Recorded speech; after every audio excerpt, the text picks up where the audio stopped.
부동산 문제를 접근하는 방법이 있겠지. 연구 방법 또는 접근 방법이라고 얘기합니다. 그러면은 20세기 초반부터 지금까지 많은 학자들이 다양한 연구 방법을 고안했겠죠. 그걸 우리가 다 공부할 필요 있겠어요? 없어요. 그 기본서 보면 한 9가지 정도 연구 방법이 나오는데 그 정도는 할 필요가 없고 어떤 학자가 뭘 제시했고 어떤 학자가 뭘 제시했고 난잡하게 하기보다는 그나마 나올 수 있는 것은 2가지 정도만이라도 알아두시기 바랍니다.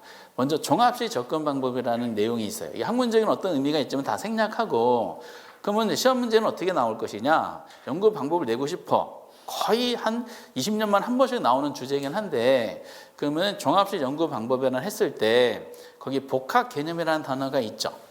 그 단어가 개념을 종합식 연구 방법 할 때 반드시 복합 개념이라는 말이 들어가. 이걸 안 집어넣고는 종합식 접근 방법에 대한 개념 정의를 할 수가 없어요. 그래서 부동산학은 종합가계라 그랬잖아. 복합 개념이라는 논리가 생겼죠. 이 복합 개념 사고 방식에 의해서 부동산 문제가 발생한 것을 해결하기 위한 연구 방법, 접근 방법을 종합식 접근 방법이다라고 얘기가 되는 겁니다. 그러니까 종합식 접근 방법 할 때는 항상 무슨 단어가 붙어야 된다? 복합 개념이라는 단어가 붙어야 된다라는 1번에 대한 개념 정도만 보시기 바랍니다. 두 번째는 아까 이제 투자론에서 논했던 것처럼 일상생활에서 부동산 활동을 하는 사람들은 본인들이 손해를 안 보고 이익을 추구하기 위한 행동을 할 거 아니에요. 그때는 끊임없는 의사결정이 필요하죠. 그래서 경영학적인 마인드가 필요해서 투자, 금융, 개발 이런 것들이 필요한 겁니다. 그런데 그 합리적인 의사결정을 제대로 해주기 위한 논리야. 근데 의사결정은 인간들이 하는 거잖아요. 뭐 하기 위해서? 이윤을 얻기 위해서. 그렇죠? 그래서 의사결정 접근 방법이 요즘에 각광받는 내용 중에 하나죠. 그래서 그나마 의사결정 접근 방법을 체크하실 때 의사결정 접근 방법이라는 거를 논할 개념을 정의할 때 반드시 언급해야 할 단어가 거기 이윤 극대화야. 이윤 추구, 이윤 극대화 이런 표현이 나와 있죠. 그것만 체크해 놓으시면 되는 거야. 이윤 추구하면 뭐다? 의사결정. 복합 개념적인 논리로 접근하는 건 뭐라고요? 종합식. 그거 위에는 하지 마세요. 이렇게. 필요가 없고요. 사실상 자체가 잘 나오지도 않아. 그리고 학문적인 이론 체계를 갖추고 싶어. 그럼 이런 법학을 공부하다 보면은 법학 개론 같은 거 공부하다 보면은 이런 학문들을 진행하는데 사상적인 기반이 좀 필요해요. 사상적인 기반을 뭐라 그러냐? 이념이라 그래, 이념. 그래서 처음에 입문과정에서 대학교도 법학과가 요즘 있는지 모르겠지만은 그럼 뭐죠? 이제 법학 이념이라는 걸 공부해요. 부동산학도 사상적인 이제 토대를 마련하기 위해서 이념이라는 게 있어야 돼요. 이념. 정신적인 지주 부분이다 보시면 돼요. 거의 잘 나오진 않고 본문에서 디테일하게 다룰 때 약간씩 언급을 해요. 그러면 이 학문적인 이념을 할 때 중요한 이념이 몇 개 있겠어요? 중요한 건. 나열하면 난잡하게 막 나열할 수 있겠지만은 중요한 이념이 이념이잖아. 이념. 그게 뭐예요? 이념이니까 2개 있을 거 아니에요. 중요한 거. 효율성과 뭐다? 형평성이야. 여러분 효율성이라는 말하고 형평성이라는 단어는 주로 많이 들어보시지 않으세요? 효율성이란 말은 경제학적인 사고방식인데 투입 대비 산출이에요. 합리적인 의사결정을 제대로 하면은 적은 비용으로 많은 이득을 얻을 수가 있거든요. 효율적인 활동이 그겁니다. 그래서 이제 우리가 최소 비용 투입, 최대 효과를 산출하자는 논리가 효율성이고, 형평성이란 말은 보통 효율성이 보통 이제 최소 비용 투입, 최대 효과를 창출하다 보니까 본인들의 이윤을 추구하는 사적 주체들 아시죠? 저희 같은 사적 주체 행동 이념이 효율성이에요. 그런데 효율성만 지나치게 추구하는 사상적인 기반이 팽배하다 그러면은 이게 사회 경제에서 굉장히 냉정해지고요. 빈부격차가 커질 수밖에 없어. 가진 자는 많이 가지게 되고 약자는 적게 가지게 되면서 사회적인 갈등이 출현하게 됩니다. 그래서 한 사람이 적은 비용을 많은 이익을 추구하는 건지 본인의 이윤을 극대화되는 행동만 하면 안 되겠구나. 그래서 더불어 살자. 더불어 살자는 논리가 생기기 시작했어요. 그래서 학문적으로 이 효율성의 원리를 견제하는 차원에 나온 게 뭐라고요? 형평성이야. 그 형평성은 그래서 분배 논리다라고 보시면 돼. 근데 이거를 다루고자 하는 게 아니야. 효율성과 형평성을 다루고자 하는 것은 아니고 어쨌든 효율성은 이윤을 추구하는 사적 행동 이념이고 형평성은 더불어 살자는 분배 논리거든요. 그런데 경제학에서는 당연히 어느 것이 제일 중요한 사상적인 이념으로 볼까? 효율성. 그래서 어떤 전체적인 내용들은 이런 것이구나라는 건 개념적인 측면은 보실 필요 없고, 그나마 약간 언급된 것은 밑에 보면 동그라미 1번하고 2번이 있죠. 동그라미 2번을 그나마 체크하시면 돼요. 민간 부분이야. 사적 주체야. 민간 부분 한 장을 볼 때는 당연히 어느 걸 제일 1순위로 보겠어? 효율성을 이제 1순위로 보는 거다라고 생각하시면 돼요. 그 정도만 알아두시면 돼. 근데 이게 어디서 살아나냐? 나중에 특히 부동산 정책론 같은 데서 살아나요. 여러분들 나중에 최요 이용이라는 단어가 나와. 이런 용어들이 많이 나올 텐데, 최이용이란 말은 최고의 수익, 최고의 가치를 창출하고자 하는 부동산 이용, 줄임말이 최이용이다라고 생각하시면 돼요. 그럼 최이용이라는 단어랑 어울리는 이념은 어느 걸까요? 효율성 이렇게. 이런 논리다. 여러분들 이런 실무적으로 알고 계신 내용들이 있는데, 이런 임대료 규제, 뭐 분양가 규제 이런 게 있어요. 그 임대료 규제, 분양가 규제 이런 것은 가격에 대해 통제하는 거거든요. 정부가 개입해서 시장에서 수요자, 공급자들이 협의된 가격이 지나치게 비싸니까 이 가격으로 하면은 그 약자들이 있죠. 약자들이 좀 피해를 볼 것 같다. 정부가 개입해서 시장에 합의된 가격보다 상대적으로 강하게 가격 내려서 거래하는 뜻이거든요. 그럼 분양가 규제, 임대료 규제를 실시하게 된 배경을 굳이 이념하고 연결시키면은 어떤 거랑 연관성이 있을까? 형평성하고 연관성이 있는 거야. 이렇게 약간의 다른 양 결부시켜요. 공법 시간에 공부하신 용도지역주라는 게 있거든요. 이건 토지형 규제 중에 하나인데 용도지역주 많이 알고 계실 거예요. 용도지역주는 토지 이용에 대해서 정부가 강제로 이런 용도를 이용하다라고 한 건데, 용도지역 실시한 것은 토지 이용과 관련돼서 효율성을 강조한 걸까요? 형평성을 강조한 걸까?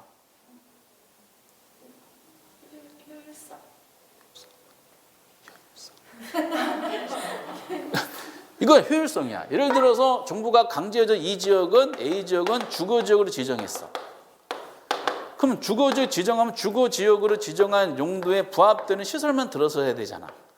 그러면 이 지역에서 부동산 개발하는 사람들, 부동산 거래하는 사람들은 주거지역과 어울리지 않는 이용들은 여기 들어오지 못한다는 것을 확인이 되겠지. 믿음이 있을 거 아니야. 그럼 본인이 계획한 대로 토지 이용을 통해서 본인의 이익을 추구할 수 있게 정부가 토대를 마련해 준 거예요. 그래서 나중에 용도지역 공부하시다 보면은 용도지역제랑 정부가 이제 토지이용 계획을 토지 기능을 정부가 세운 토지이용 계획에 부합되는 방향으로 유도하기 위한 토지의 효율적이고 경제적이고 합리적인 이용이 토지이용 규제다. 이런 식으로 개념이 정의됩니다. 그래서 우리가 효율성, 형평성을 강조하지 마시고 나중에 본문에 들어가면은 이런 거보다 더 큰 주제들이 있어요. 그 큰 주제들을 설명하는 과정 중에 효율성과 형평성 논리가 약간씩 개입이 될 거야.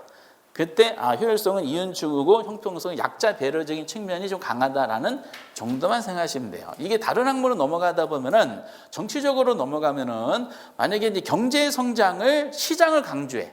시장 기능을 강조하고 경제 성장을 국가를 운영하는 최우선 1순위로 보고 있다. 그러면 어느 걸 강조하는 정부야? 효율성을 강조하는 정부야. 그것이 아니라 복지를 제1순위로 하는 정부가 생기는 경우가 있죠. 그럼 형평성을 강조하는 겁니다. 이렇게. 그래서 어느 것이 좋은지를 모르겠지만 그것은 다른 분야고, 우리는 이념이 효율성과 형평성이 있는데 앞에서 약간 공부하신 것은 사적 주체, 민간으로 한정해 볼 때는 뭐가 중요하다? 효율성을 제일 우선순위로 본다. 그 정도만 알아두시면 돼. 그때 부동산 활동의 주요 속성은 그냥 참고하세요. 나중에도 그렇게 강하게 나오는 건 아니고 나중에 기출문제 하나만 풀어보시면 되는데, 아까 전에 제가 강조했던 것은 이 정의를 통해서 성격은 꼭 체크해 놓으시라 그랬죠. 성격 정도만 별표 지시면 돼요. 그런데 다음 페이지 보시면은 그 7번에 우리나라 표준산업 분류책에 부동산 업의 분류가 있죠. 이거는 별표를 쳐야 돼. 이게 이 학문적인 측면이 아니라 법적인 제도적인 측면이다 보니까 이 부분이 시험의 앞부분에 제일 많이 나옵니다. 이게 작년하고 재작년에 안 나왔어. 아니야, 작년하고 올해 안 나왔어. 근데 재작년에 나왔어요. 그러면 이게 재작 나오고 2년 쉬었어. 그러면은 내년도에는 언급될 가능성이 있는 포인트예요. 저희들이 부동산 업을 하고 싶어요. 이 부동산 업을 분류하는 학자들마다 분류체가 있는데 그건 중요하진 않고요. 법적인 측면이 되게 중요한 것 같아요. 사업자 세무서에 가서 사업자 등록증을 받고 싶어요. 코드 번호라는 게 있어요. 그러면 코드 번호에 없는 부동산업은 사업자 등록을 못 받아서 사업을 할 수가 없어요. 그래서 정부의 코드 번호에 등록된 그 업에 대한 분류 체계를 제대로 알겠느냐를 질문하는데 의외로 좀 나와. 앞부분에서 이게 제일 많이 나옵니다. 단독 문제 기준으로 했을 때 거기 이렇게 분류합니다. 중분류, 소분류, 세분류, 세세분류로 되어 있어요. 나중에 다 아시게 되겠지만은 중분류가 당연히 부동산 업이야. 그럼 중분류가 있으면 무슨 분류도 있겠어? 아니 그치 앞에 그 대분류가 있을 거 아니야. 대분류도 부동산 업이에요. 이렇게 중분류부터 나오죠. 소분류는 얘가 두 개로 나눠지죠. 임대 및 개발 공급업. 그리고 얘는 또 하나는 뭐다? 서비스업으로 나눠져요. 이렇게. 그러면서 이제 시험 문제가 여기서 등장하게 되는데 세냐 세세분류냐인데 여기 임대 및 공급업 다시 두 개로 나눠지죠. 부동산 임대업하고 뭐예요? 개발 공급업. 그 서비스업은 부동산 관리, 중개, 자문, 감평 이렇게 나눠져요. 그러니까 이게 하나, 둘, 셋, 네 개니까 세 분류를 독립된 문제를 출제할 수도 있겠지. 그치? 그리고 세 분류가 이제 세부적으로 나오는데 임대업이 다시 몇 개로 나눠져요? 세 개로 나눠져. 주거용, 비주거용, 기타. 부동산 개발 및 공급업도 몇 개로 나눠져? 세 개. 주거용, 비주거용, 기타. 나눠져. 근데 관리업은 몇 개로 나눠져요? 두 개로 나눠져. 주거용과 비주거용으로 나눠지게. 여기는 뭐가 없어? 기타가 없어요. 주비라고 많이 하시죠. 근데 이제 6년 전인가 5년 전에 나왔을 때 이거 문제를 단독으로 나왔는데 관리업에 기타 부동산 관리업에 들어가서 오답 나온 사례가 있죠. 그리고 이제 여기는 뭐가 있어요? 중개 및 대리. 그리고 부동산 투자업이 나온 적이 있어요. 부동산 투자업이라는 건 없어. 분류 체계상 투자업이라는 상위 개념 안에 부동산 투자업이 있는 거야. 그러니까 중분량 부동산 투자업이 따로 있어요. 투자업에 증권 투자, 부동산 이렇게 나눠지게 되는 겁니다. 그러니까 부동산업 안에 부동산 투자업은 없고 그 부동산 투자 뭐다? 자문업이 있고 감정평가 이렇게 나눠지게 됩니다. 그래서 요거를 머릿속에 암기해 주시고 그래서 마지막에 이제 시험 목전에 닥쳐오면은 부동산 학에는 앞부분은 다 머릿속에서 잊어버려도 되는데 아까 부동산은 종합, 응용, 규범, 경험, 사회과학입니다라는 성격적인 면하고 부동산업의 분류 체계 있죠. 요것만을 보시면 되고 순환식으로 문제가 나온다 봤을 때 그나마 내년도에 단독 문제 기준으로 나올 수 있는 파트는 요거야. 요거를 이제 시험에 말장난을 해가지고 그 시험에 언급하거든 모의고사에 요것만 잘 알아두셨으면 좋겠어요. 어쨌든 전체적으로 이렇게 문항수가 많이 나오지 않는 파트 기본 개념이고 이제 여기부터 중요하겠죠. 부동산이 뭐지라는 개념, 다양한 용어, 그리고 특성 이렇게 이제 진행이 돼요. 먼저 부동산 개념을 한번 보도록 하겠어요. 올해는 정말 쉽게 나왔던데.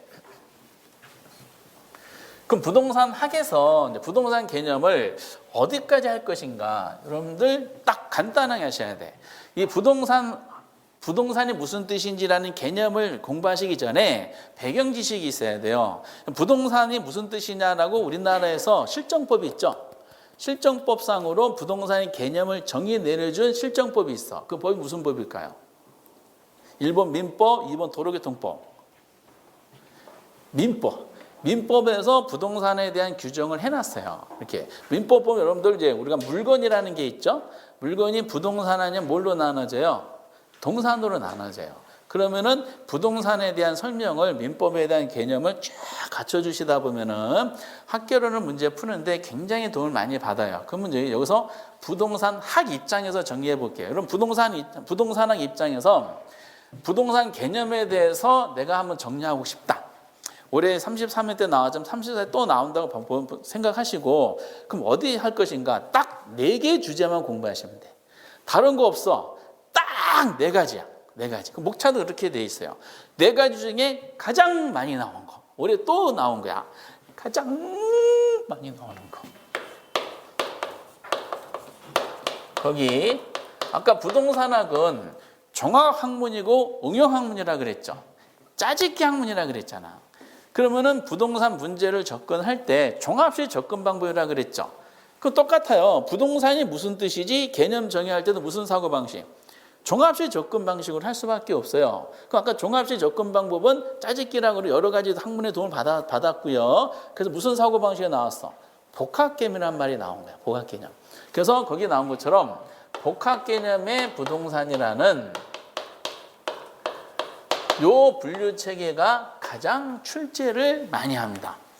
그럼 복합은 종합적인 사고 방식이라 그랬거든요. 그러면 이걸 어떻게 할 겁니까? 디테일하게 뭐 통계적이면 사회적이면 심리, 정치 이렇게 나눠야 할 수는 없고 공통적인 상황이 있더라라는 거야.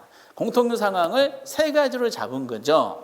그래서 복합 개념인데 복합 개념 뭐예요? 법. 그 부동산 개념이 뭡니까? 라고 접근한 거기 때문에 법률적 개념으로 한번 다뤄보자. 두 번째는 뭐겠어요? 경제적 개념으로 다뤄보자. 세 번째는 기술적 또는 이제 물리적 개념이라 그러기도 해요. 그래서 복합 개념 하면은 뒤에도 본문에도 다른 데서 나올 거예요. 법, 경, 기. 3가지 꼭 기억해 주세요. 법, 경, 기. 그리고 법률적 측면, 경제의 측면, 기술적 측면을 복합 개념의 구성 요소고 이거를 부동산 개념으로 접근하다 보니까 부동산도 법률적 개념, 경제적 개념, 기술적이야.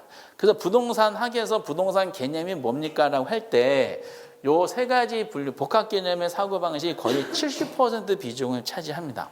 그러고 나서 분류 체계냐, 분류잖아, 분류. 분류 체계는 문제 내기가 대빵 좋아요. 그 법률적인 개념이 다시 몇 가지로 나눠져 있어요. 그렇죠. 협의 부동산하고 또 뭐가 있어요? 어떻게 하셨어? 굉장하시네요. 협의는 좁은 의미예요? 아니면 좁은 의미야? 그렇죠. 법적으로 좁은 의미야. 그럼 이거는 문제를 어떻게 할까? 처음에 체계를 잡은 거죠. 우리나라 실정법상 부동산이 뭘까? 가장 협의 개념으로 시작한 것이 마침 시험관 편입된 민법을 잡은 거지. 민법. 그러니까 그래서 얘를 민법상 개념이다라고 얘기도 하죠. 제가 해드릴 영역 아닌데 99조 1항에 나오지만은 얘는 토지 및 뭐다? 정착물. 그 민법에 보면은 토지 및 정착물을 우리가 부동산 개념이라고 설명했어요. 그럼 부동산이 아닌 건 뭐라 그랬죠? 동산이라 그랬잖아. 그럼 민법상 토지도 부동산이죠. 정착물도 뭐예요? 얘도 부동산일 거 아니야. 지금 부동산 개념 한 거니까 얘도 부동산, 얘도 부동산이에요. 토지 정착 둘 다 부동산이야. 그럼 부동산이 아닌 거는 뭐라 그러냐? 동산이라고 퉁치는 거죠, 이렇게. 민법에는 동산이 무슨 뜻이 정의를 해주지 않고 부동산에 대한 개념 정의해주고 나머지는 동산이다라고 해서 퉁으로 논하고 있어요. 그래서 민법적인 사고방식을 가장 협의 개념으로 출발하자라고 한 거예요. 이게 법마다 약간 달라요. 그럼 세법이죠, 세법. 세법상으로는 부동산 개념을 어떻게 하냐? 그 세법상으로는 토지 및 건축물이라고 표현하고 있어요. 근데 이제 민법상을 기본으로 잡았기 때문에 정착물 이렇게 됩니다. 그 법으로 이제 우리가 좁은 의미에서 넓은 의미도 있겠지. 광해 부동산이라고 있어요. 당연히 광해 부동산은 협의 부동산 포함하겠어, 안 하겠어? 당연히 포함하겠지. 그 토지, 정착물 당연히 포함하고 여기다 뭘 집어넣어요? 준부동산을 집어넣는 거지. 또는 다른 말로 의제부동산, 또 다른 말로 간주부동산 이렇게 얘기를 해요. 근데 시험 문제는 주로 준부동산이라고 나옵니다. 그러면은 벌써 어느 부분을 정리할 것인지가 시험에 나오죠. 그리고 법을 이렇게 나눠지고 그 경제는 몇 개로 나눠져요? 5개로 나눠져. 내용을 공부할 필요는 없어요. 그냥 5개 분류 체계로 구성된다는 정도만 아시면 돼. 자산이죠, 부동산은. 그리고 자본. 상품기도 하기도 하잖아요.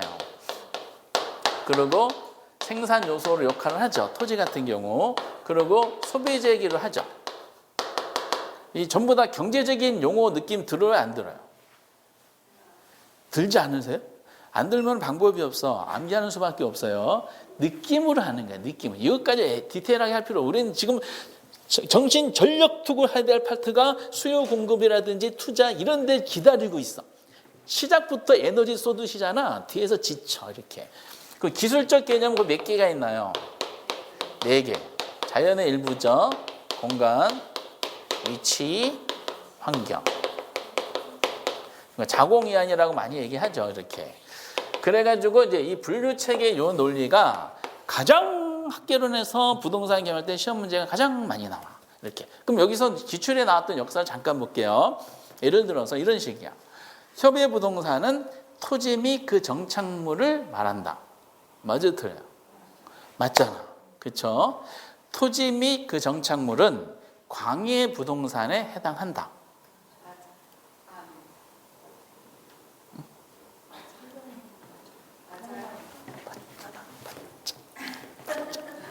그렇죠? 민법상 부동산에는 토지 및 그 정착물과 준부동산이 해당한다.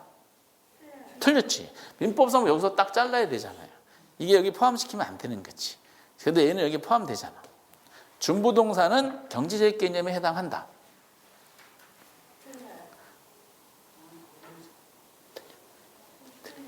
협의든 관계든 전부 다 무슨 개념이에요? 다 법률적 개념이에요. 이렇게. 다음 중 경제적 개념에 해당하지 않는 거. 바로 최근에 나온 것 중에 하나죠. 경제적 개념에 해당되지 않는 거. 1번 자산, 2번 자본, 3번 상품, 4번 생산 요소, 5번 공간. 그치? 경제적 개념 해놓고 기술적 개념 집어넣는다. 또는 지문으로도 많이 나오죠. 자연, 공간, 자산, 자본은 기술적 개념에 해당한다. 틀렸죠? 기술적 개념 해놓고 해당되는 거 2개 집어넣고 이질적인 것도 2개 집어넣어가지고 지문을 구성을 해요. 그래서 복합 개념의 분류 체계는 문제를 구성할 때 되게 좋습니다. 이렇게. 그래서 부동산 학에 대한 부동산 개념이 뭡니까 할 때 거의 70% 사실상 비중을 차지하는 게 이 책에 돼요. 법률적, 경제적, 기술, 법경기. 법은 2개, 협의, 광의.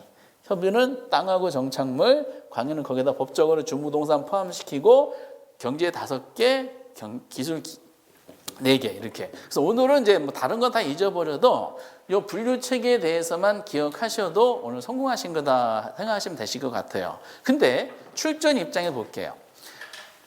지금 이제 올해가 33회죠. 33회인데 총 34번을 봤어요. 15회 때 추가 시험 한 번 더 있으니까 총 34번을 봤습니다. 그럼 34번 보는 과정 중에 부동산 개념이 한 15문제 이상이 있어요. 그런데 맨날 법경기라는 분류 체계만 낼 수는 없을 거 아니야. 그래서 어떻게 할까? 좀 더 확장하고 싶은데 그래서 선택한 상황이 정착물입니다. 토지는 당연히 부동산이니까 요거를 누구든지 고민을 안 해요. 당연히 부동산이니까. 그래서 뭘 잡아요? 정착물에 대해서 한번 내보자. 그 2번째 주제가 뭐다? 정착물이야.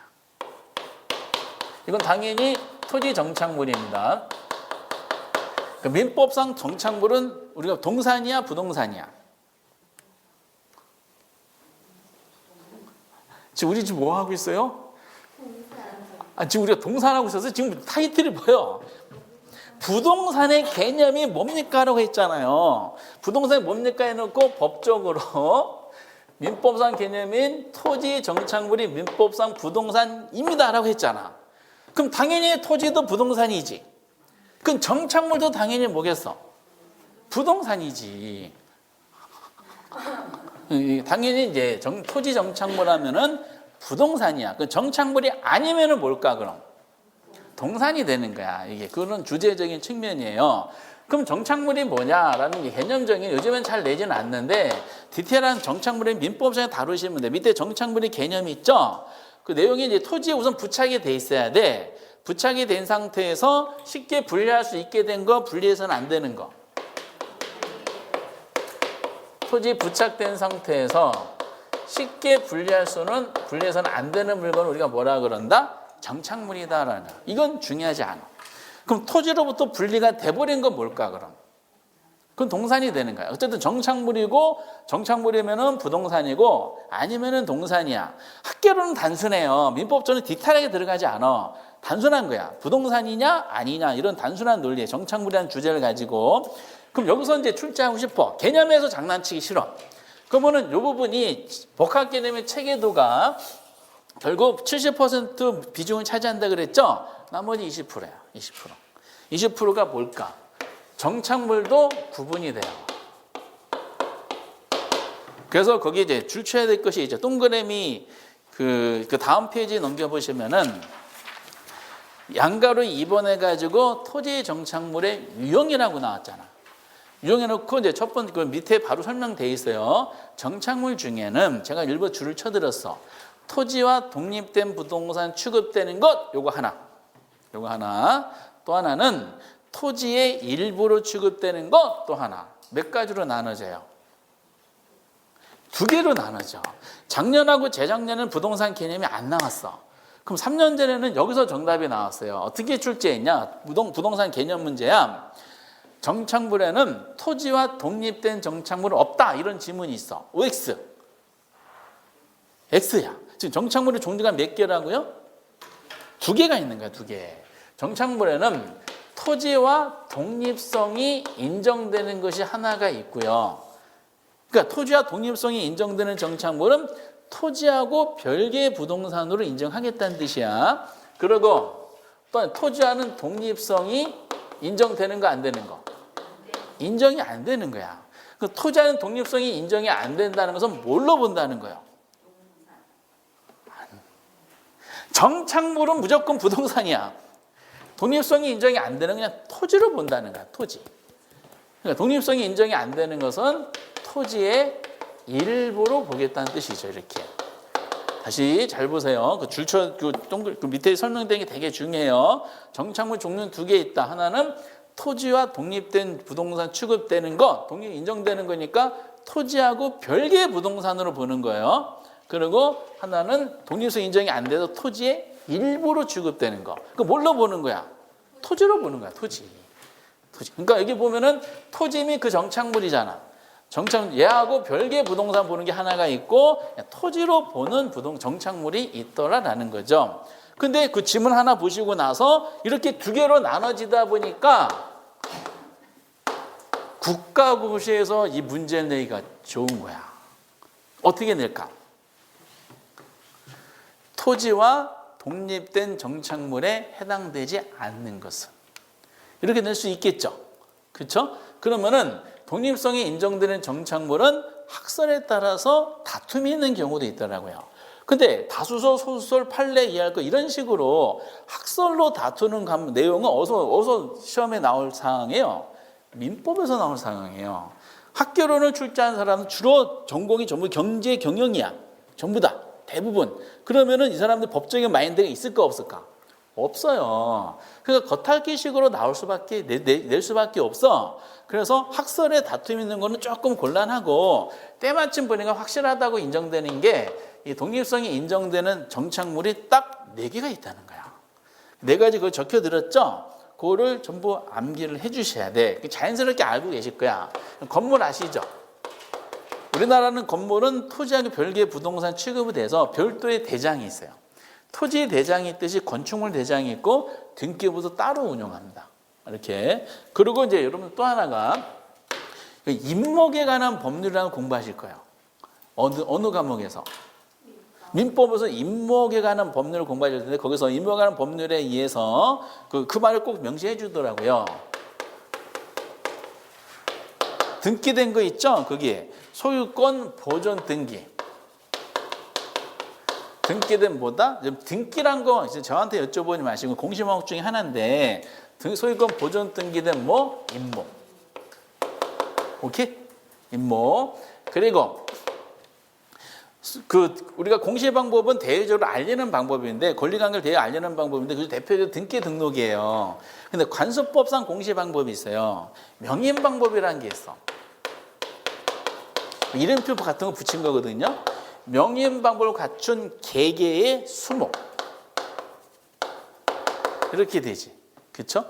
그러면은 이거는 그 이름표상의 이름표 주인이 이 물건의 소유자가 되는 겁니다. 제가 나이트 갔어요. 무슨 상태로 나이트 갈까? 동산 상태로 나이트 가요. 그렇지 않아? 그 민법상 동산은 무주물이야, 무주물. 동산. 누가 소유자냐? 선점자가 소유자예요. 나이트 가가지고 혼자 이렇게 띵까띵까 추는데 누가 좀 마음에 들어 하네? 수혜가 와, 수혜가. 수혜 가서 제 이마에다가 수혜과 하면서 누구예요? 아, 제발 그런 꿈 같은 일이 발생했으면. 그 집에서 평생 종으로 살아도 되는데, 수혜 씨, 수혜님, 이런 식으로. 그거예요, 그거. 그리고 이제 농작물이 해당이 돼요. 그럼 오지선다야. 그러면은 이 문제를 독립된 문제로 만들려면은 독립된 정착물의 기본을 몇 가지는 알아두셔야 돼요. 4개는 알아두셔야 돼. 나머지는 전부 다 뭐겠어? 정착물 중에서 독립된 것이 아니라 토지의 일부로 보는 거죠. 올해 나왔던 담장, 또는 국어, 도로 포장, 만원 이렇게. 근데 올해 어떤 문제가 나왔냐면은 제가 이제 순서는 잘 모르지만 잘 들어보세요. 우리 올해 기출문제 1번인가 아마 이렇게 됐더라고. 민법상 토지 정착물에 해당이 안 되는 거 이렇게 냈더라고. 토지 정착물이. 그럼 민법상 토지 정착에 해당이 안 된다는 것은 민법상 부동산이라 그랬죠? 아닌 것은 뭐야? 동산이야, 동산. 담장, 1번 담장. 정착물 해당이 돼, 안 돼?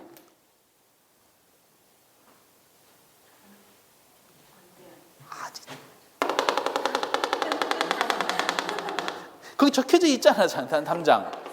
민법 정착물 해당이 돼, 안 돼? 되지, 담장은. 정착물 중에서 무슨 정착물? 독립성이 인정이 안 된 토지의 일부에 해당되는 정착물. 정착물 2개가 있다고 말씀드렸어요. 그리고 우리 옛날에 나왔던 국어 있죠, 도랑 같은 거. 정착물 해당이 돼, 안 돼? 되지. 무슨 정착물? 토지의 일부에 해당되는 정착물. 제가 정확하게 모르겠는데 만약에 건물이 들어갔어. 그래서 정착물 해당돼, 안 돼? 되지. 얘는 민법상 독립된 정착물이지. 독립된 거, 독립되지 않은 정착물. 쭉 하다가 뭐 하나 더 있는데 이게 저거 가식중인 수목이 있더라고. 모의고사 한번 연습했던 건데 가식중이라는 것은 지금 땅에 정착이 된 거 안 된 거야? 안 된 거 나무인데 운반하기 위해서 임시로 심어놓은 나무들이 있어요. 저기 묘목 파는 데 가다 보면은. 근데 가식중인 수목 앞 페이지 볼까요? 13페이지 한번 보세요. 13페이지 그 복합개념 체계도가 있는 사람 밑에다 동산을 적어드렸잖아. 그렇죠? 동산해 놓고 동그라미 이번에 판잣집, 가식중인 수목, 토지, 그리고 공중전화 박스, 이런 헐어버린 건축물 등이 있죠? 얘네들은 뭐야? 동산이야, 동산. 그럼 다시 말씀드리면 문제 취지를 잘 보세요.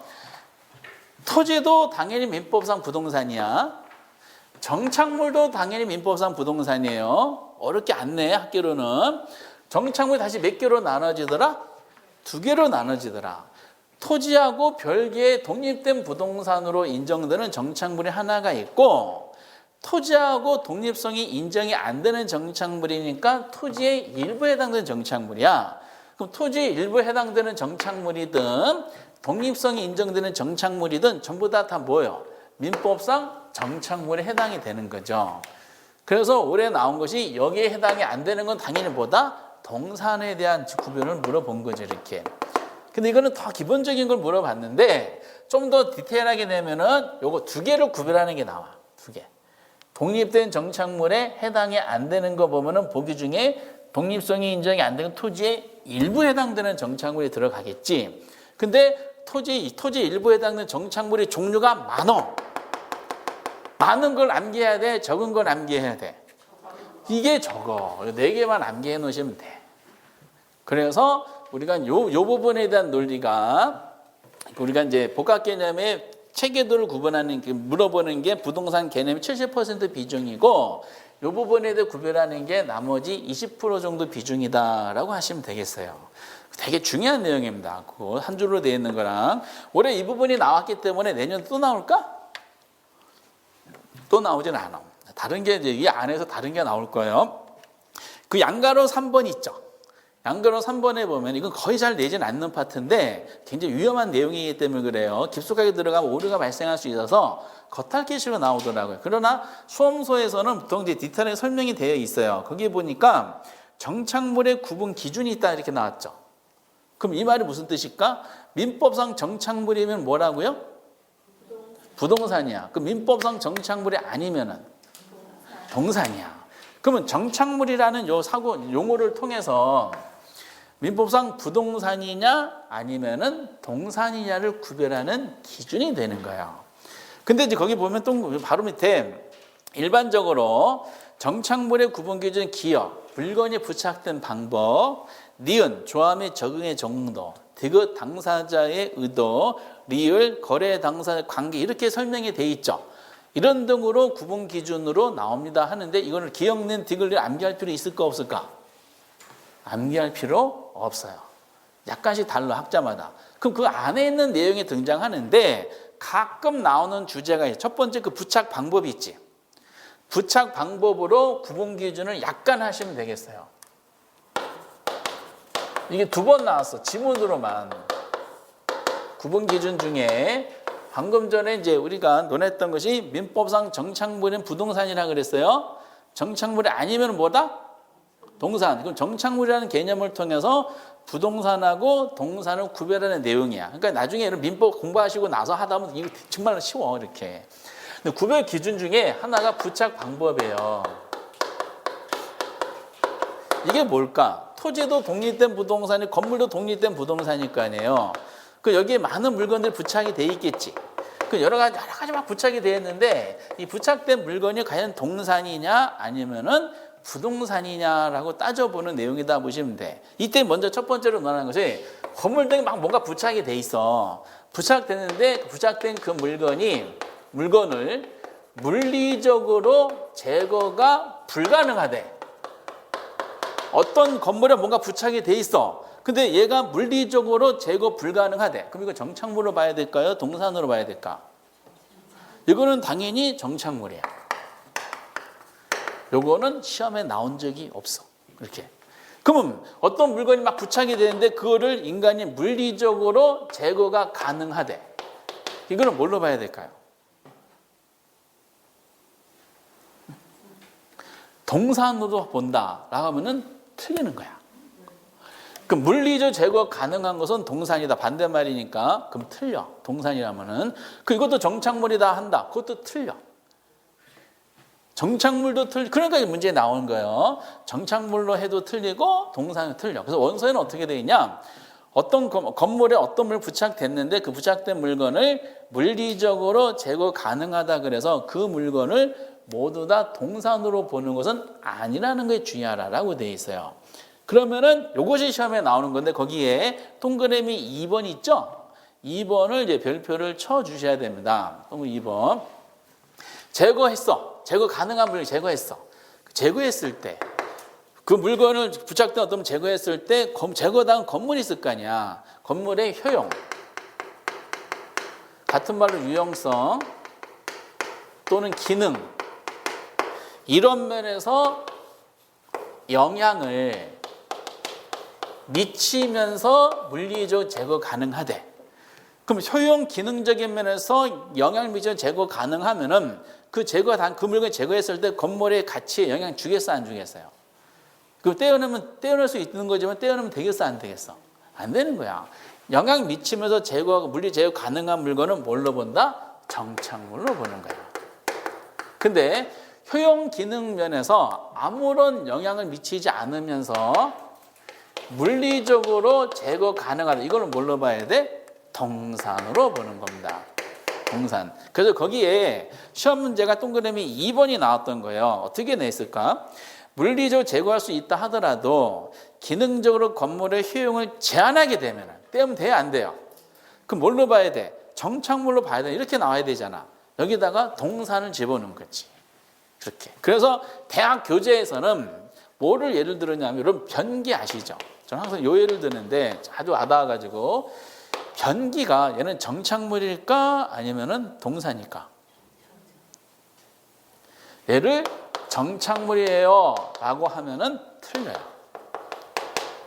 동산이에요 라고 해도 틀려요. 어떤 물건이 있어요. 결론이 있어. 그럼 이 결론이 맞으려면은 여기 조건이 붙어야 돼. 조건. 그래서 주택에 부착되어 있는 변기. 주택에 부착된 변기는 떼어낼 수 있어 없어? 떼어낼 수 있잖아. 이렇게 흔들어서 떼어낼 수 있죠. 그러면 떼어내는 물리적 제거 가능한 물건이야. 근데 변기가 없는 주택이래. 주택으로 효용성에 영향을 미쳐요, 안 미쳐요? 미쳐. 분양하는데 변기가 없대. 화장실이 없대. 그래서 입주자 분양받은 사람한테 요강을 줘, 요강을. 분양 사무실에서. 가족이 4명이네. 그 어른이 2명이네. 그래서 큰 요강. 자, 애들 둘에 작은 요강. 그래서 그걸 아침마다 출근할 때마다 버리더라. 이렇게. 그러면은 변기는 주택에 부착된 물리 제거 가능하지만은 변기 없는 주택의 경우는 주택 효용성에 지대한 영향을 미치게 돼 있죠. 이거는 뭘로 봐야 돼? 정착물로 보는 거야. 근데 판매상에 판매 목적으로 진열되어 있는 변기가 있어. 쭉 진열 있잖아. 충무로 같은 데 보면은 그 변기 뭐예요? 동산으로 보는 거야. 그 팔기 위해서 한 거니까 변기는 뭐다? 동산으로 보는 겁니다. 그래서 어떤 단순하게 물건을 딱 집어넣고 얘가 정착물의 동산이 결론을 상황 설정 안 해주고 결론 내리잖아? 무조건 오류가 돼요. 그러니까 디테일하게 사례를 들어서 내기가 귀찮은 거야. 출제 잘못하면 큰일 나니까. 그 가장 원칙적인 내용이 그 동그라미 2번을 가지고 나오는 거지. 이 문구 자체를 그래서 기억하시라는 거예요. 물리 제거 가능하다 하더라도 기능적인 면에서 건물의 효용에 제한을 뒀다. 그거 떼어놓으면 안 되는 거지. 뭘로 봐야 돼? 정착물로 봐야 된다. 근데 아무런 영향 미치지 않으면 제거된 뭘로 본다? 동산으로 봐야 돼요. 이렇게 하다 보면 항상 저 예를 여러분들 남편 있죠, 남편. 남편은 정착물일까 동산일까?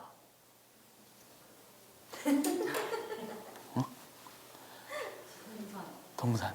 저랑 비슷하네. 따져봐야 되죠. 이 인간을 물리적으로 제거를 시켰을 때 나의 효용적인 면에 영향을 미친다. 그러면 정착물 남편이야. 대접받겠죠. 근데 이거를 이 인간을 제거시켜도 나의 기능, 효용면에서 아무런 영향을 미치지 않으면서 제거된다. 이건 무슨 남편이야? 동산 남편이에요. 동산. 저는 지구인 입장에서 대부분 어디에 해당될까요? 동산이 된 지가 한참 됐어요. 그러니까 나이트 가는 거야. 가본 적은 없지만 나이트 가가지고 동산은 무주물이기 때문에 저를 선점해 주세요 라고 해도 아무도 저를 가져가지 않더라고. 이런 식으로.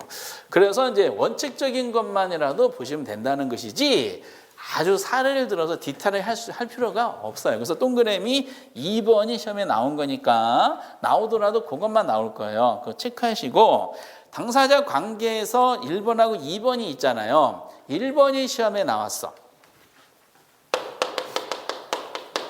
이것도 2번 나왔고 감정평가사 시험에도 이게 나왔대. 이거는 공부 안 해도 상식이야.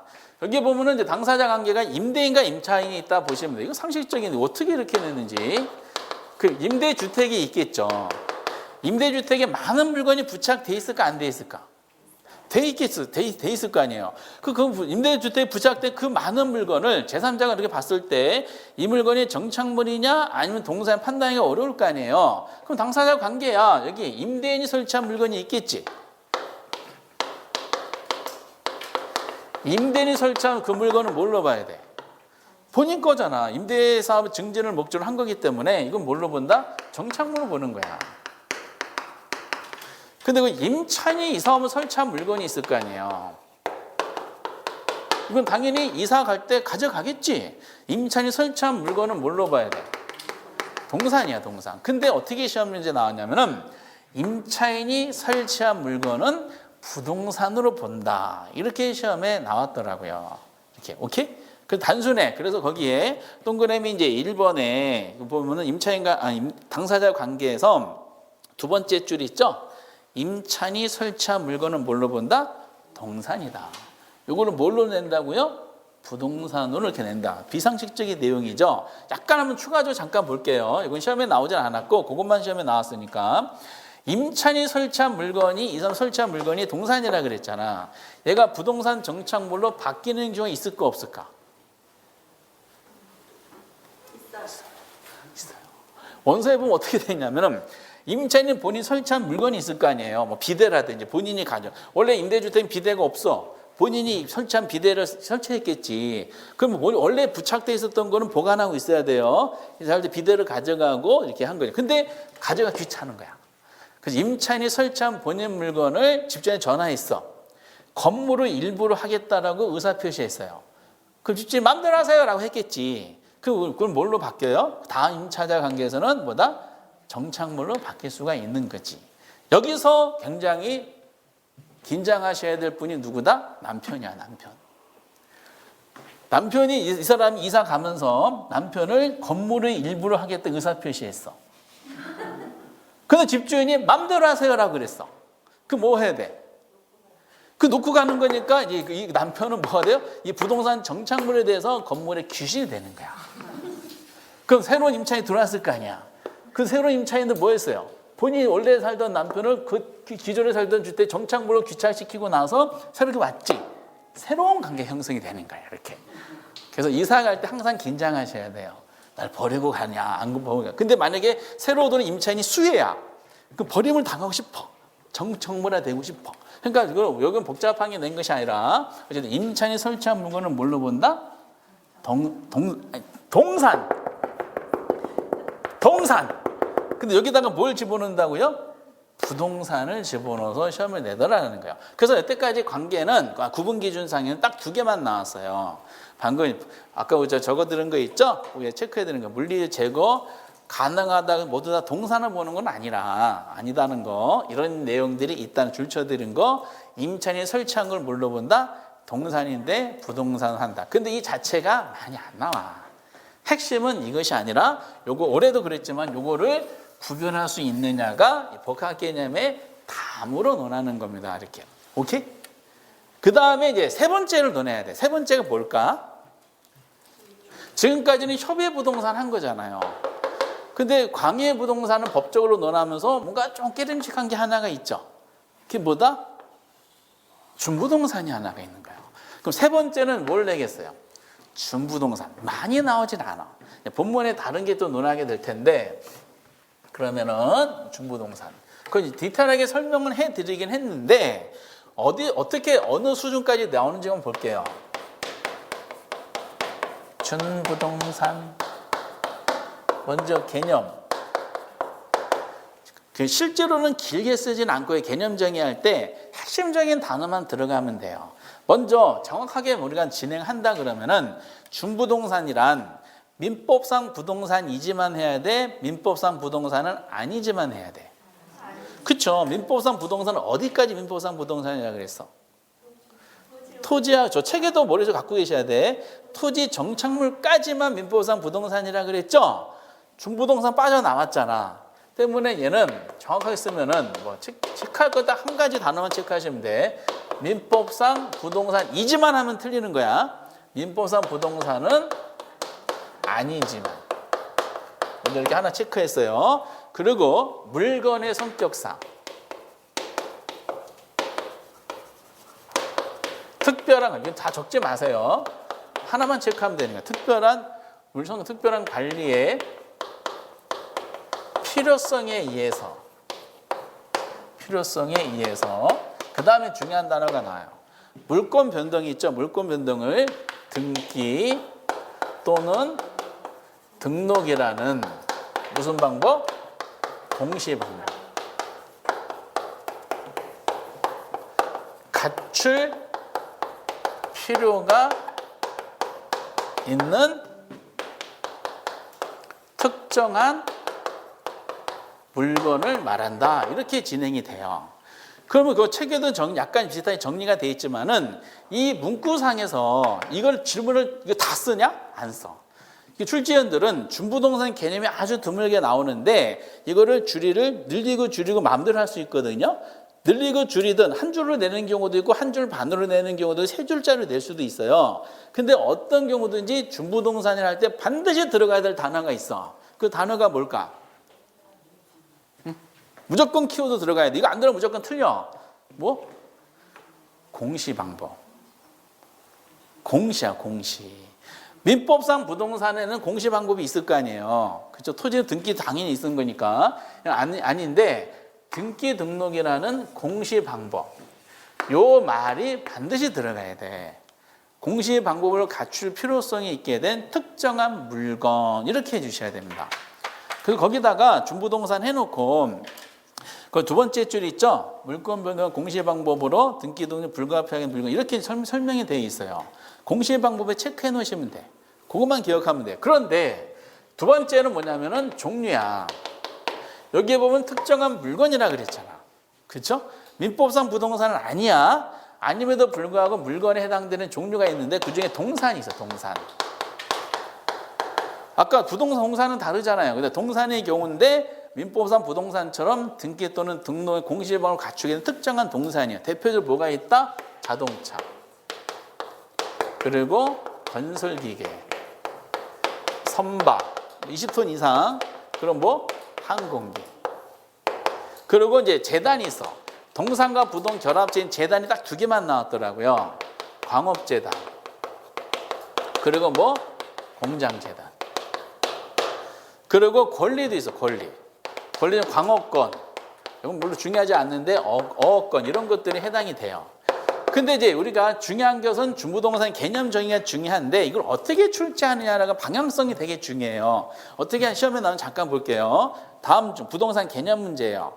부동산 개념 중 경제적 개념에 해당되지 않는 걸 물어봤어. 그럼 요거지. 1번 자산 해당돼 안 돼? 경제적 개념에 해당되지 않는 거. 자산은 경제적 개념에 해당돼야 안 돼요. 부동산 개념하면서. 되죠? 여기. 그 다음에 2번 상품. 돼야 안 돼요? 되죠? 3번 생산 요소. 되죠? 4번 소비재. 되죠? 5번 공장재단. 안 되지. 공장재단은 어디 있는 거야? 준부동산이지. 준부동산의 종류잖아요. 종류인데 여기 있으면 뭘로 봐야 돼? 법률적 개념이지. 그 부동산 개념 문제예요. 그 지문 중에 이런 게 있겠죠? 자동차 있죠, 자동차. 자동차는 경제적 개념에 해당한다. 참 내기 좋은 문제죠? 경제적 개념이 아니잖아. 우리가 얘기하는 자동차는 지금 무슨 뭐라 그랬어요? 준부동산이라 그랬잖아. 준가 당연히 뭐라고 해야 돼? 법률적 개념에 해당합니다라는 거야. 결과적으로 전부 다 다시 모든 문제가 뭘로 귀착이 돼? 법경기라는 이 분류 체계에 대한 이해도 문제로 귀착이 되는 거예요. 이렇게. 그런데 여기 보면은 이제 우리가 동산 자동차를 예를 들었잖아요. 공시 방법을 갖추게 될 특정한 이제 자동차 등록증에 의해서. 그런데 이거는 잠깐 이제 민법 교수님도 계시겠지만은 민법상 이런 무주물이라고 있어요. 무주물이 무슨 말일까요? 그렇죠. 주인이 없는 물건이야. 근데 민법상 물건은 다시 뭐하고 나눠진다? 부동산하고 동산으로 나눠지겠지. 근데 주인이 없는 부동산이야. 무주부동산이야. 이거 누구 걸까? 국가야, 국가. 국가로 귀속이 돼서 아마 공매 처분이 될 거예요. 어떻게든지. 이건 중요하지 않겠지. 주인이 없는 물건이 동산이야. 이거 누굴 걸까? 뭐 세부적으로 뭐 돈이라는 다양한 내용이 있겠지만 우리가 단순하게 뭐죠? 선점자. 먼저 점유한 사람이 이 주인이 없는 동산의 주인이란 뜻이에요. 오케이? 근데 만약에 자동차 있죠, 자동차. 자동차 동산이잖아요. 자동차를 선점이 대상이 되는 동산으로 방치하면 어떤 일이 발생할까요? 누가 자동차를 운전하고 쭉 갔어. 화장실이 급해. 그래서 어느 건물 앞에 주차시키고 화장실로 들어갔어요. 그러면 이 사람이 점유가 이탈이 됐지. 그럼 동시에 이 자동차는 뭐가 돼? 선점이 대상되는 동산이 돼버리잖아. 그럼 누가지? 지나가다가 여기 아무도 없네. 유리창 깨고 앉아 있으면은 이 사람이 자동차 주인이 되는 거야. 이해되세요? 이게 동산이 다 그래. 그런데 만약에 이런 자동차 같은 거를 선점이 대상이 된 동산으로 방치하다 보면은 자동차는 물건의 성격상 특별한 관리의 필요성이 있어야 되겠죠. 사회 경제가 굉장히 혼란해질 거 아니야. 그럼 이런 동산이지만 특별한 관리가 필요하지 않겠는가? 그럼 어떻게 할까? 토지처럼 소유자가 누구라는 거를 대외적으로 알리는 방법을 구축할 필요성이 있지 않겠는가? 그래서 자동차 운전석에 앉아 있는 사람이 자동차의 주인이 아니라 자동차 등록 원부에 의해서 등록된 자동차 등록증이라고 있잖아요. 등록증상의 명의인을 이 자동차 주인으로 한번 해줄 필요가 있다라는 차원으로 해서 등록 원부에 등록된 자동차, 요거는 뭘로 본다? 등기됐잖아. 등록이 됐고, 얘를 그래서 법적으로 취급하는 준부동산 논리로 설정이 되는 거지. 근데 만약에 제가 대통령이 되면요, 이 자동차는 선점이 대상이 되는 물건으로 한번 방치하고 싶어. 그럼 사회 경제 질서가 굉장히 재밌을 것 같아. 그렇지 않을까? 아니시구나. 이렇게. 어쨌든 이제 우리가 중부동산에 대해서 앞에서는요, 너무 디테일하지 마시고 개념을 설명할 때는 등기 등록이라는 공시 방법이란 말이 들어간다. 그리고 두 번째는 종류를 아셔야 되는데 얘네들의 종류를 설명하면서 이걸 전부 다 무슨 개념으로 접근해야 돼? 법률적 개념이구나 라고 해야 되는데 이걸 자꾸 경제적 개념으로 연결시키는 시도가 많다. 그 정도를 접근하시면 되실 것 같아요. 그리고 이제 지금 세 가지 있죠. 가장 많이 나오는 복합 개념의 체계도 그리고 약 20% 차지하는 올해 나왔던 정착물에 대한 내용, 그리고 부수적으로 준부동산에 대한 상황 설정이에요. 그리고 이제 마지막으로 나오는 것이 이건 더 안 나오는데 요거는 용어상을 헷갈리게 만드는 거예요. 85년도 1회 때 나왔던 문제인데 최근에도 이게 오랜만에 한번 나왔어요. 네 번째가 뭐다? 거기 복합부동산이야. 여러분 복합부동산과 복합개념부동산이 같은 말 다른 말? 다른 말이야. 저건 마찬가지 부동산학적인 부동산 개념에 대한 정리고 복합부동산이라는 것은 다른 게 아니라 말 그대로 부동산하고 부동산이 그냥 합쳐진 거를 뭐라 그런다? 복합부동산이라 그래요. 이렇게 단순한 거. 근데 이거를 펼쳐야 될 거 아니에요. 그래서 거기 복합부동산에는 개념이죠, 개념. 개념에 대해서 꼭 체크해 놓으셔야 돼. 그러면은 대표적인 부동산은 뭐가 떠오르세요? 토지가 떠오를 거 아니야. 독립된 부동산이지. 그리고 또 부동산이 떠오르는 거 있죠. 정착물 중에서 독립된 정착물이 있을 거 아니야. 그중에 뭐가 딱 떠오르죠? 건물. 그렇죠? 우리가 딱 생각할 수 있는 대표적인 부동산은 토지하고 건물이죠. 그 토지하고 건물은 따로따로 부동산이다 보니까 개개로 거래할 수가 있어요. 그런데 우리가 복합 부동산이 되려면 잘 보세요. 독립된 거래 객체가 되는 생략하고 독립된 부동산이란 거야. 토지와 건물은 따로따로 부동산이다 보니까 따로따로 거래할 수 있거든요. 토지와 건물 등이 건물만 해당되는 건 아니기 때문에 등자를 집어넣어요. 건물 등이 결합된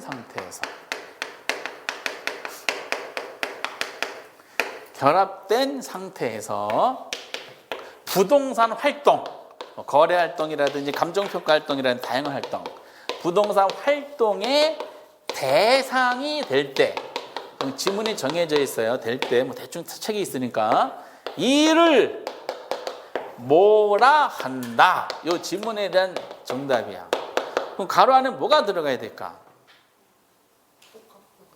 그쵸. 이 가로 안에 지금 적어들었던 복합 부동산이 들어가야 돼요.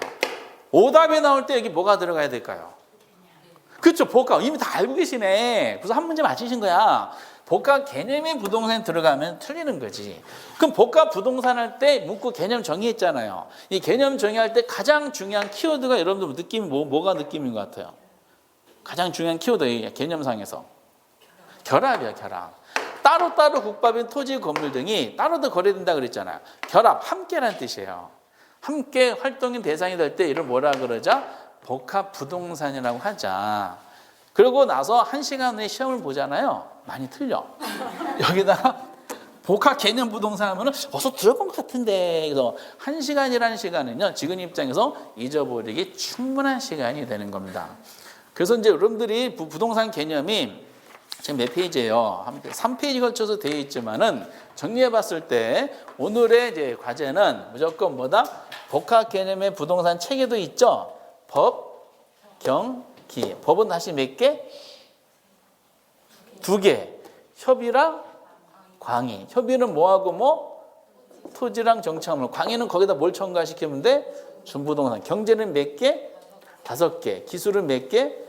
요것만 하셔도 오늘 성공하신 거야. 이렇게.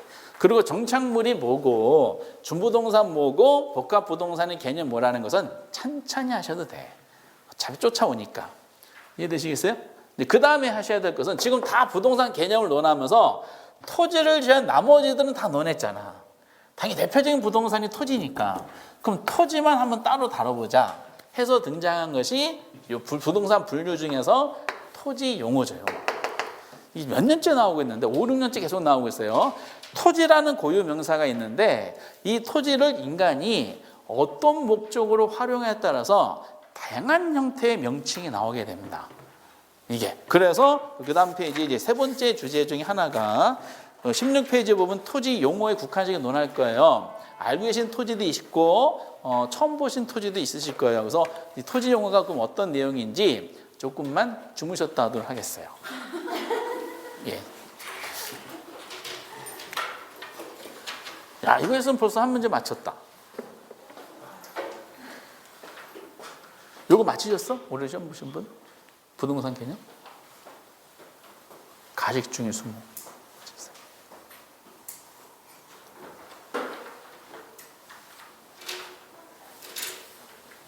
오늘 수업 몇 시까지?